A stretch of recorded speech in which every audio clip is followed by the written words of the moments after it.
The doors don't swing. That's the first lie Hollywood told you about the American West, and it's the smallest one. Real saloons in Tombstone, Arizona territory had heavy, solid doors, pine slabs reinforced with iron, hung to keep out the dust, the December wind, and the prying eyes of preachers' wives. Batwing doors existed mostly in Burbank, on a soundstage, in 1947. It's the night of the 23rd of October, 1881. 3 nights from now, 2 blocks east of where you're standing, the Earps and Doc Holliday will kill 3 men in 30 seconds behind the OK Corral. You don't know that yet. Nobody does. Tonight you're walking into the Birdcage Theater, and the Birdcage doesn't care what's coming. The smell hits you before the light does. Stale lager soaked into pine boards that haven't been replaced since '79, kerosene smoke from the wall lamps, black greasy stuff that's been coating the ceiling for 8 months without a wipe down, mule sweat tracked in on 100 pairs of boots, gun oil, tobacco spit gone sour in the sawdust, and threaded through all of it like a wire, the faint, sweet, unmistakable rot of human bodies upstairs. Some of them are still alive. The next thing is the sound, and it isn't a piano. There's no cheerful honky-tonk professor at the keys. There almost never was. Hiring a sober pianist on the Arizona frontier was about as easy as hiring a Methodist. The Birdcage ran a mechanical music box for years, a wind-up contraption grinding the same 6 tunes off a brass cylinder while men lost their lives around it in 3 languages. Underneath the music, the clink of faro chips, a wet tubercular cough from a corner table, and the soft slap of a card on green felt. Now you can see. Crystal chandeliers hang from the ceiling. The bar is mahogany, shipped from St. Louis by rail, by mule, by hand. The mirror behind it is silver-backed and real. The whole front of the room looks like somebody bolted a New Orleans parlor onto a mining shack, because that's exactly what they did. Then you look down. The floor is sawdust, 2 inches deep. It isn't decoration. It's there to soak up what's about to spill out of the men standing on it. Blood, mostly. Vomit, frequently. Urine, more often than the chandelier's owners would like to admit. The sawdust gets swept out once a week into the alley. By Wednesday morning, the alley is darker than the bar. Behind this room, past the velvet curtain at the back, there is a smaller room. Locals call it different things depending on the year and the bartender. The back, the cooling room, the dying room, the death room. Every high-class saloon in the American West had one. Nobody put it in the brochure. The sign over the front door reads, "Finest imported liquors." The sign that should be hanging over the back door would read, "Bodie's out by 6. The bartender is smiling at you. He hasn't washed his hands in 11 days.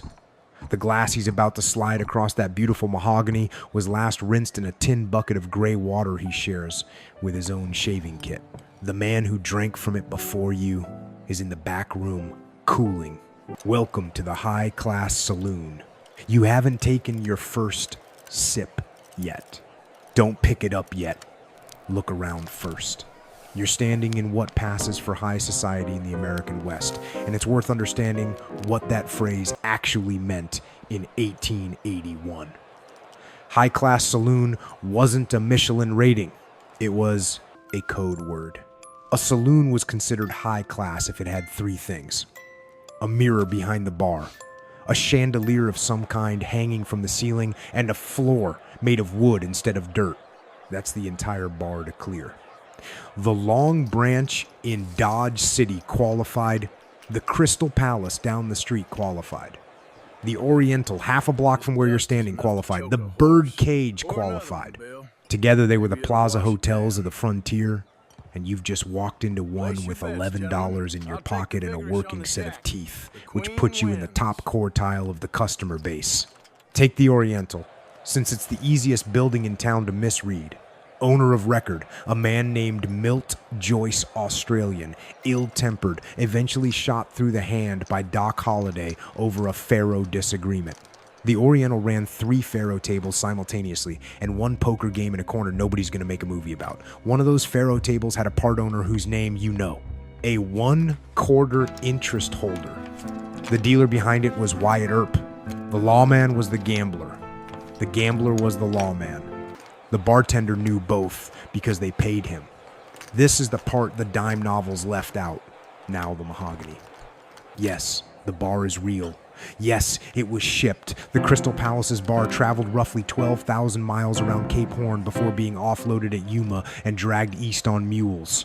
Every high-class saloon worth the name had one of these monsters 8, 10, 12 feet of polished hardwood with a back bar carved like a church altar.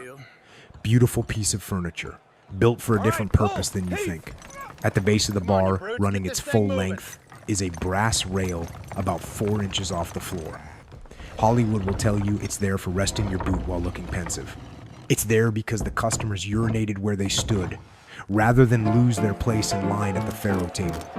The rail kept their boots out of it. The sawdust soaked the rest. The bartender swept it toward the door once a shift. There are men in this room right now who haven't unbuckled their belt in 9 hours. Look at the brass spittoons, gleaming, polished every morning by a Chinese kid the owner pays in floor space and table scraps. Now look at the floor around them. Look at the wall behind them. Bartenders' oral histories from the period, and there are several, collected in the 1930s by WPA interviewers, estimated that 80 to 90% of all tobacco juice missed the cuspidor. The wall 4 feet up is stained brown. The sawdust around the spittoon is darker than the sawdust 10 feet away. By Saturday night, the floor is a paste beer, vomit, blood, peanut shells, the tail end of 3 different chewing tobaccos, and whatever the dog dragged in. In summer, it crawls, literally. Flies and worse. The sawdust gets shoveled out behind the building on Monday morning. The boards underneath are stained black and have been stained black since the place opened. The glass you haven't touched yet was washed in a tin bucket of gray water under the bar. Same bucket all night, same water. Bartenders called this rinsing. The cholera outbreaks in Wichita in 73 and Abilene in 72 traced, once anyone bothered to trace them directly back to the bar rag and the rinse bucket. Nobody traced them at the time. People just died, and the saloon stayed open. Now, the ordinance posted by the front door. Big lettering. Check your firearms with the bartender. Dodge City passed that ordinance in 1878. Tombstone passed its version in the same year you're standing here.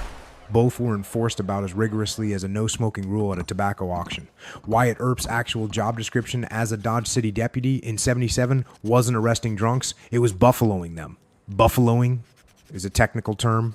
It means clubbing a man unconscious with the long barrel of a Colt revolver, swung overhand, into the temple. Arresting required paperwork. Buffaloing required 20 seconds. Wyatt was paid by the head $2.50 per body, delivered to the jailhouse, conscious optional. He took the conscious optional option a lot. The Wild West was policed primarily by men who would today be charged with aggravated assault for doing their job correctly. Now look up at the man who actually owns this place. He isn't here. The myth of the rugged frontier saloon keeper, the guy with the apron and the handlebar mustache running his own honest business, is mostly fiction by the 1880s. Eastern liquor syndicates had figured the West out a decade earlier. Anheuser-Busch out of street. Louis and the Lemp Brewing Company 2 blocks down the same river were running franchise operations across every cattle town and mining camp from El Paso to Butte. They supplied the beer at a steep discount in exchange for exclusivity contracts.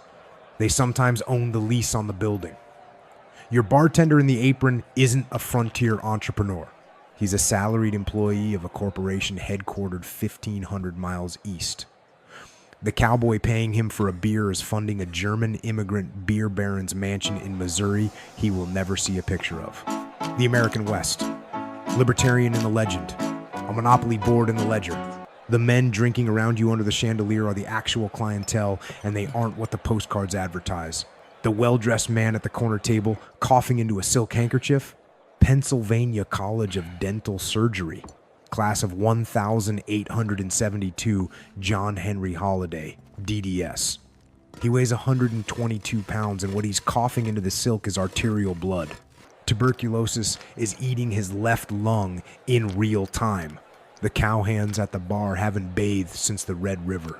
The mining engineers slumped at the back table have hands that shake constantly from mercury exposure. They use it to leach silver from ore, and it's eating their nervous systems on a slower clock than the TB is eating docks.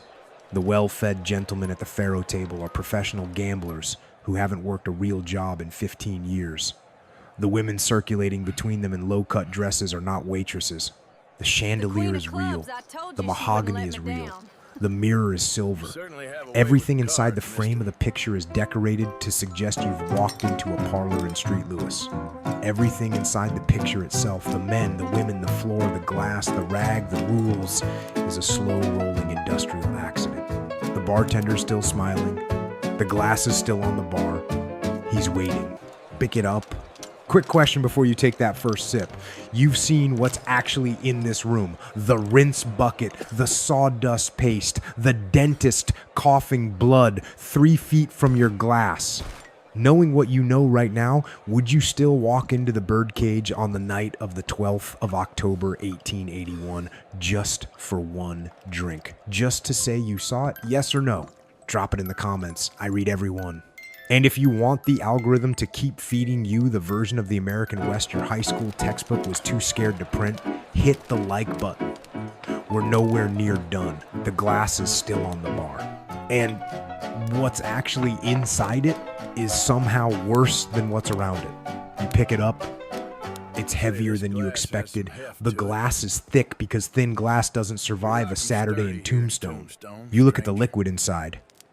Amber. Honey-colored. Looks like whiskey. It isn't. The bonded Kentucky bourbon you've read about in Mark Twain does exist. It's being distilled at this exact hour in Frankfurt and Loretto. It will never reach this glass. Real whiskey didn't travel west of Street Louis intact. By the time a barrel got loaded onto a Missouri River steamboat, transferred to a wagon train, hauled overland through Kansas, dropped at a railhead, reloaded, dragged across the Texas Panhandle, mule-trained into the Arizona Territory, and rolled into the back of the birdcage somewhere in that 1,800-mile supply chain, every middleman with a tap and an empty bottle had cut it. Then cut it again. Here's the working recipe in your glass. 1 part raw grain alcohol neutral spirits, shipped in bulk barrels from a Cincinnati industrial distillery. 3 to 4 parts water from whatever was nearest the saloon. In Tombstone, no river. Well water. Brackish, alkaline, sometimes arsenical. A teaspoon of burnt sugar to fake the amber of aged whiskey. A plug of chewing tobacco soaked overnight to provide the bite. And documented in multiple frontier coroner records, including a particularly grim ledger out of Leadville, Colorado, a pinch of strychnine. The same strychnine you'd use to kill a rat, added on purpose. Strychnine in sublethal doses doesn't kill you fast. It causes minor muscle spasms that, to the drinker, feel like the warm flush of strong liquor. The first shot feels great. The second feels better. The fifth one is a coroner's report listing acute alcoholism because the coroner's also drinking from the same bottle. The names men gave this stuff weren't marketing. They were warnings disguised as bravado. Tarantula juice, tanglefoot, coffin varnish, snake water, skull bender, Taos lightning, 40 rod meaning that was as far as you could walk after one shot before you dropped, pop skull, bug juice, red eye. Men ordered these by name, laughed about them, and then walked out the back door and died of them at 34. The beer is theoretically safer. Theoretically. Lager keeps better than whiskey, but the birdcage doesn't have refrigeration. There's no ice in Tombstone in October worth speaking of. Saloons buried their kegs in sawdust pits and prayed. By August, the bottom third of any barrel in southern Arizona was a slow-cooking stew of yeast, dead flies, bar towel rinse, and whatever fell off the tap. The Anheuser-Busch reps wouldn't have served it to their own dogs. They sold it to you for a nickel. Now consider the more advanced threat in the room. The one you don't taste at all. His name was Michael Finn. Real man. Ran the Lone Star Saloon and Palm Garden restaurant on South State Street in Chicago in the 1890s. He didn't invent chloral hydrate. Pharmacists had been selling it as a legal sedative since the 1870s. Mickey Finn industrialized it. A few drops in your beer, no flavor, no warning. 10 minutes later, you woke up in the alley behind the Lone Star missing your wallet, your boots, your watch, your overcoat, and on a bad night, your teeth. The trick had been running in Denver, Cheyenne, and San Francisco's Barbary Coast a decade before Mickey got famous for it. Mickey just got his name attached because his version was the most reliable. Chicago papers nicknamed the alley behind his saloon Whiskey Row because that's where they kept finding the bodies. The bartender in front of you may or may not be running the same trick. You won't know until tomorrow morning, or never. So, order something soft. Order a lemonade. Pink lemonade was invented in 1857 by a circus concessionaire named Pete Conklin. Pete ran out of water for his lemonade stand mid-show. He looked around, saw a tub where a clown had been soaking his red tights, scooped the tub water into his lemonade, served it, and sold out in 20 minutes. He kept making it that way. The recipe traveled to saloons within a year. By 1880, you could order a pink lemonade in any high-class parlor in the West, and there was a real chance, not a guaranteed chance, but a real chance that what you were drinking had been colored by laundry water. Pink lemonade is the only American beverage with a verifiable origin story involving clown pants. Now turn around. Look at the tables. You think you see poker. 4 guys in vests, cards held in a fan, chips, cigar smoke. You see Hollywood. You're wrong. In the actual American West, poker was a sideshow. Faro was the main event. Best estimates from frontier gambling historians put faro at roughly 90% of all saloon card play between 1,860 and 1,885. Every high-class saloon in town had at least one faro table. The Oriental had 3, the Long Branch had 2, the Birdcage runs 1 in the main room and another in the basement. Faro was fast, 20 hands a minute. Faro was simple bet on a card, dealer draws 2, win or lose. Faro was rigged. The game had a Bengal tiger painted on the betting layout. Players called losing your stake bucking the tiger. The tiger usually won. On an honest table, the house edge was about 1%. The honest table didn't exist in 15 out of 16 places. Companies in New York and Chicago openly advertised advantage faro boxes in trade catalogs. You could order through the mail, gaffed dealing boxes with tapered slots that let the dealer feel which card came next. Sandtel decks with grit. On the back of specific cards, bevel edge decks shaved a 1/16 of an inch on one side. Soapy Smith's gang in Denver and later Skagway bought them by the crate. The Oriental's tables were almost certainly gaffed. Wyatt Earp knew it. Wyatt Earp dealt anyway. The only thing the gambler and the lawman had in common in 1881 Tombstone was that they were frequently the same person, and both of them were cheating you. The dealer at the closest faro table is the one coughing. He folds a card. He coughs into his sleeve. The sleeve has a brown crust on it that isn't tobacco. John Henry Holliday is 29 years old. He graduated from the Pennsylvania College of Dental Surgery in 1872. Real dentist, real degree, hung a real shingle in Atlanta, Georgia, and watched his cough drive his patients out the front door inside a year. He headed west to dry out his lungs in the desert. The desert didn't work. By 1881, he's killed at least 2 men over faro disputes that the historical record can confirm. He'll kill more before he's done. He'll die 6 years from now in a hotel bed in Glenwood Springs, Colorado, sober, surprised, and 20 pounds underweight of tuberculosis. His last words, reportedly, were, "This is funny. He'd spent the entire decade trying to die in a gunfight. TB was the only opponent he couldn't shoot first. Bring the glass to your lips. The strychnine is in the burn. The chloral hydrate may or may not be in the foam. The faro tiger is 2 tables away with its mouth open. The dentist is coughing somebody else's death sentence into his shirt sleeve. And the small door behind you, the one you didn't notice when you came in, the one next to the back bar with no handle on this side, is just opened by half an inch. It only opens from the other side. Someone in the room behind it is watching. The door opens the rest of the way. A man in shirt sleeves stands in it. He isn't smiling. He's holding a wet rag. "Through here," he says, and nods past his shoulder. Behind him is a room you weren't told about. There are dozens of these rooms all over the West. They don't have a single name because nobody wanted a single name to stick. In Dodge City, the bartenders at the Long Branch called it the back. In Deadwood, they called it the cooling room. In Virginia City, Nevada, it had a name that did stick, and the building's still standing today. The locals named the entire saloon after the room. They called it the Bucket of Blood. The story, told by the original bartender to a Nevada newspaperman in his old age, in 1876. After a particularly violent Saturday night on C Street, he went to clean up at dawn.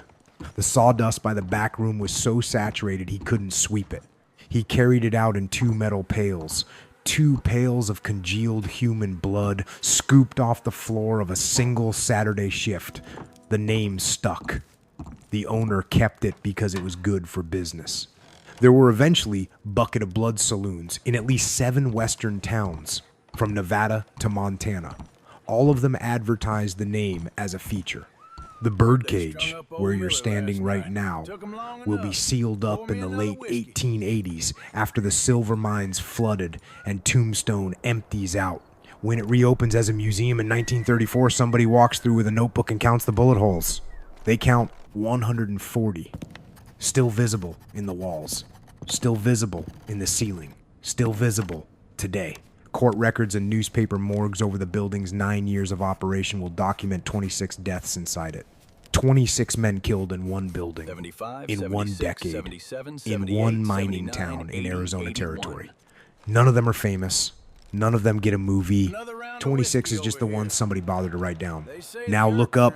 The birdcage is laid out around a central theater pit with 14 suspended box seat compartments hanging above it on iron chains. Hollywood would call them opera boxes. Locals called them cribs. The boxes are 6 feet by 4 feet, just big enough for a velvet curtain, a chair, a basin, and a woman. Customers in the audience can look up from the floor and watch each other being entertained behind the curtains. The name birdcage doesn't come from anywhere romantic. It comes from the fact that the women working in those boxes couldn't leave them during a shift. They were cages with paying customers. The cribs are the high end. Behind every high-class saloon in town, upstairs or down a side hallway, were the line rooms. 6 feet by 4, bed, basin, chair, door that locked from the outside if the management thought a woman might run. The going rate in 1881 Tombstone was 25 cents to $1. The woman paid the house rent, drink commissions on every customer she brought to the bar, and a cut of every visit upstairs. What she kept was generally enough to buy laudanum and not quite enough to leave. The historian Ann Butler ran the numbers on Western prostitution death records in the 1980s. The average working life of a frontier parlor house prostitute from her first night to her death was roughly 4 years. Median age at death, under 30. Causes: in descending order, suicide, syphilis, tuberculosis, violence, complications of childbirth. The most common method of suicide was laudanum overdose. Laudanum being opium tincture, sold legally over the counter at every frontier drugstore, supplied free or at cost by the house madam to keep her workers compliant. An addicted woman doesn't run. That was the business model. It worked. Some of them had names that survived. Mary Catherine Horney, Hungarian-born, educated, orphaned at 16, ended up in Fort Griffin, Texas, working the line, Doc Holliday's common law partner for most of a decade. The papers called her Big Nose Kate. She outlived Doc by 53 years and died in an Arizona pioneer's home in 1940, age 90, in a clean bed. She was the exception. The whole century of frontier prostitution produced maybe a dozen women who got to die in clean beds.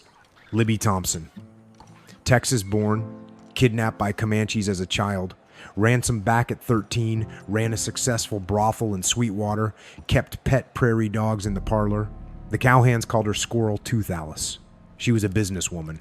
She died at 88 in a Los Angeles nursing home in 1953. Another exception, Eleonora Dumont, French-Canadian.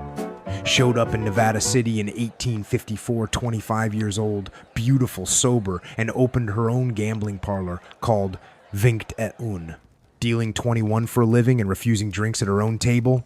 For 20 years, she was the most famous female faro dealer in the West. She moved camp to camp as the gold played out Bodie, Eureka, Pioche. The years caught up. The looks went. Men started calling her Madame Mustache to her face. On September 8, 1879, she walked out of a Bodie saloon at 3 in the morning, walked 1 mile down the road, lay down in the dust, and drank a glass of red wine she had mixed with morphine. She was 50. They found her at sunrise. Syphilis got the rest. The frontier cure was mercury taken orally, injected as paste, inhaled as vapor in steam tents. Tombstone physicians prescribed it openly and charged by the dose. Mercury destroys kidneys, teeth, and the central nervous system on a roughly 2-year clock. The phrase, mad as a hatter, comes from felt makers poisoning themselves with mercuric nitrate. The frontier equivalent never got a phrase. It just got a row of unmarked wooden crosses at the edge of the boot hill. Now back downstairs. The death room behind the bar isn't theatrical. It's small, cot, wooden chair, oil lamp, chamber pot. The Long Branch in Dodge City had a documented one, behind the main gambling hall, used for exactly one purpose. When a man was shot or stabbed on the floor, and this happened regularly enough that the bartenders kept a routine for it, 2 staff would lift him by the arms and ankles and carry him through the curtain to the back room. They laid him on the cot. They closed the curtain. The faro tables kept dealing. The piano kept playing, if there was one. If he lived until morning, somebody fetched a doctor. If he died, somebody sent for the undertaker. The room had no other use. This is how the West actually managed violence. Not with a shootout in the middle of the street at high noon while the band stopped playing. With a curtain. With 2 strong men. With a cot in the back. The next hand was already being dealt before the body had finished cooling. The names that made it into the records. Ed Masterson, gunned down outside the Lady Gay Saloon in Dodge City on the 9th of April, 1878, walking across the street with a bullet in his abdomen to die in his brother Bat's arms inside the marshal's office. Ben Thompson, Texas gambler and former Austin City Marshal, ambushed from a curtained box seat at the Vaudeville Theater in San Antonio on the 11th of March, 1884, with at least 9 bullets in him, several fired after he had already hit the floor. James Butler Hickok, shot in the back of the head while holding aces and eights at Newtall and Mann's Saloon No. 10 inches Deadwood on the 2nd of August 1876 because the only open chair faced the wrong wall and he had taken it for the first and last time. The man behind him was Jack McCall. Hickok was 39. That's what made the papers. The unfamous bodies, the cowhands, the miners, the gamblers, nobody photographed. The women in the cribs went out the back door at 6 in the morning in pine boxes if they were lucky, and in quicklime pits if they weren't. Mining camps with no soil to dig used lean-tos out behind the saloon, bodies stacked, quicklime poured over them. Left until spring thaw made burial possible. Some of those lean-tos held 20 corpses by April. Died with his boots on was never romantic. It just meant nobody had time to take them off before the next hand was dealt. Outside, dawn is starting to bleed through the front windows. The bartender is sweeping yesterday into the alley. The sawdust comes out red. 15 seconds. If you've made it with me this far through the bar rag, through the strychnine, through the cribs and the cot and the lime pits, hit the like button. That's how YouTube knows to feed this kind of real history to other people instead of burying it under another top 10 list. We're about to enter the darkest part of the story. The part that explains why every door in this building still mattered. 145 years later, stay with me. Walk back through the room. The chandelier is still burning. The mahogany is still gleaming. The mirror behind the bar is still silver. The mechanical music box is wound down. The faro tiger is asleep with cards in its mouth. The dentist will be dead in 6 years. Not tonight, but soon. In a hotel bed in Colorado. Sober and surprised by the only opponent he couldn't shoot first. Step toward the front door. The same door you came through 8 hours ago. The one that doesn't swing. The one Hollywood will replace with a pair of cinematic bat wings 60 years from now because the truth was less photogenic than the lie. You push it open. The wind that hits your face is cold and clean. The smell of the bar kerosene, tobacco, sour mash, the dentist's blood, the woman in the crib upstairs, the man in the back room cooling on a cot that smell stays inside when the door shuts behind you. It doesn't follow you out into the street. That's the trick. That's the whole trick. The door closes, and the saloon keeps its dead, and the street keeps walking, and the West keeps being the West. Now look at the front of the building from the outside. It looks exactly like every saloon in every movie you have ever seen. That's the erasure. Not a single one of those 26 bodies inside the birdcage has a stone with their name on it.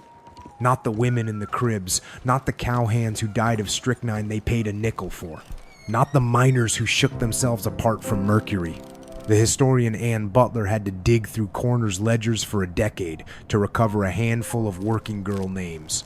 Most of the dead never had names entered at all. The bartenders called them the body while they were still on the cot, and the package after the undertaker came, and yesterday by Sunday afternoon, and nothing by Monday. The mythology came along about 30 years later and dressed the whole industry in clean shirts. Wyatt Earp died in 1,929 inches, a small bungalow in Los Angeles. A consultant on silent westerns. Watching actors play a man who never existed. He didn't correct them. There was no money in correcting them. Hollywood didn't lie about the West because it didn't know better. Hollywood lied about the West because the truth had no audience and the lie had a marketing department. The doors don't swing. They never did. They only ever closed. And on the other side of every one of them, in every dust-blown town, from Deadwood to Tombstone to Bodie to Virginia City, was a small back room with a cot, an oil lamp, a chamber pot, and a man cooling slowly in his own boots while the next hand was dealt 15 feet away. That was the West. That was the entire West.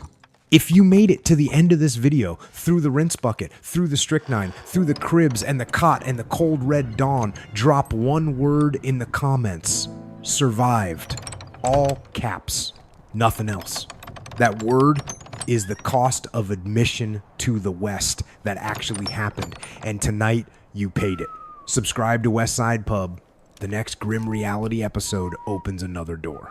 This one is closing.